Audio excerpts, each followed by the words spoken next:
Ohio's next governor, Vivek Ramaswamy.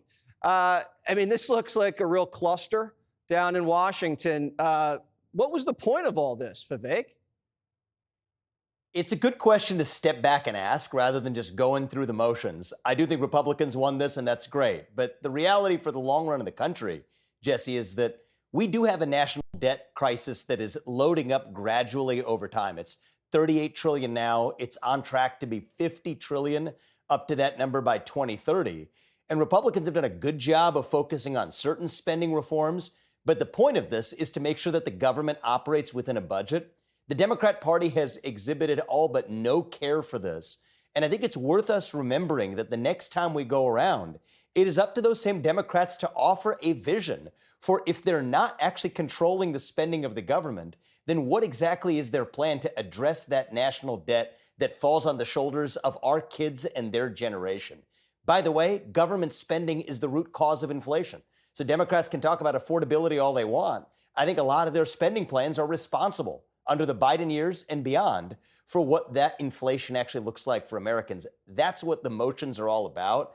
And it's a good question to ask, Jesse, because otherwise people are just going through the motions without understanding the why. That's what's at stake. And Chuck Schumer's career is at stake. It looks like the knives are out for him. Does he survive? Look, I'm not an expert in understanding what the intra-party dynamics are for the Democrat Party, but the reality is they have an issue where they are beholden to a far left fringe where even if most Democrat voters don't agree with that far woke left identitarian fringe, it's very difficult even for the people in power in Washington, D.C. and the Democrat Party to distance themselves from that socialist identity politics obsessed fringe of the left. And so I think Schumer's dilemma is going to be, did he try to be able to reach across the aisle, do a reasonable deal to at least open the government when that's what most of his constituents want? What penalty is he going to face from that fringe, the most vocal fringe of the left? I don't know. That's for the Democrats to deal with. For us, Jesse, that doesn't matter. That's their problem to address. It's up to us to offer a vision for the future of the country. President Trump is building on some great successes, historic successes in sealing the border, incredible job, securing international peace abroad. Those two alone should go down in the history books. Now it's time to turn to domestic economics and deliver on that economic promise here at home. I'm confident he's going to do that at the national level. And it's also going to be up to states like Ohio to also lead the way in making that American dream more affordable. And that's what we're going to do. Yeah, because now you're competing against the communist wing, and they're just going to freeze rent. They're going to throw money at the problem. They don't really have any solutions. They just want to complain and spend money and raise taxes. It's a supply issue, right? If you're going to have people be able to get the American dream, like we're all promised, you're going to have to build more homes, put more power plants online. Is that being done? Not enough. And I think the Trump administration has done their part through deregulation at the federal level. Pretty soon it's up to states and even local levels to lead the way. You want to bring down the cost of housing? Build more homes. Cut property taxation, which reduces the cost of home ownership. You want to bring down those electric bills, which were way too high in many parts of the country this summer?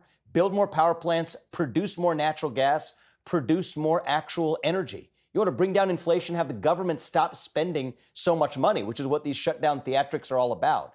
That's how we make that American dream more affordable for those young people, many of whom are cynical about the American dream today, Jesse, feeling like they're working hard, they can't afford a home, doing their part, not quite getting ahead.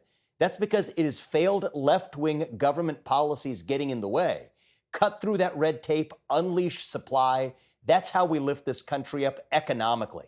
That's what the classical conservative vision is all about. So Donald Trump is helping push forward through deregulation at the federal level.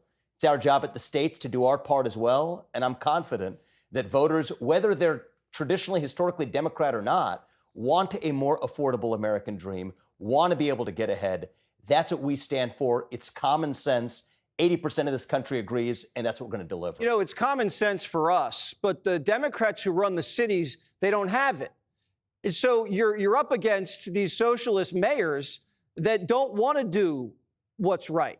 And they want to freeze rent, and they want to block home ownership, and they want to create these crime-ridden cities. And so what do you have to do as a governor or as a president to make sure these guys get out of the way? So look, there are the true socialist believers. Looks like you have one in New York City now. But the reality is there's a funny different dynamic, Jesse, whereas a lot of these Democrat mayors, what I see, even in my own home state of Ohio, great cities across Ohio, Cincinnati, Cleveland, Akron, Youngstown, Dayton, Columbus, you name it, they're generally Democrat mayors, but they are beholden to have to say the silly things to appease that far loud fringe of their woke left base when behind closed doors, many of them agree that we need to bring down crime in the cities, that it's fewer than 500 people who commit the majority of crimes in a city of over 1 million people like Columbus, and they're in less than 10% of city locations where most of them happen. Precision policing can clean up our cities, but they're not able to actually speak that truth because of the political realities of the modern left and the Democrat Party. So the way I look at it is if a governor like me has to be the political punching bag for that left to allow those mayors to do the right thing, I'm happy to play that role because I do think 80, 90+% of us agree on bringing down urban crime, on bringing down costs by unleashing supply, on making that American dream real. Left, right, urban, rural, doesn't matter. That's what we ought to be united around. It's what President Trump is working hard to deliver at the federal level. It's what I'm going to deliver in Ohio.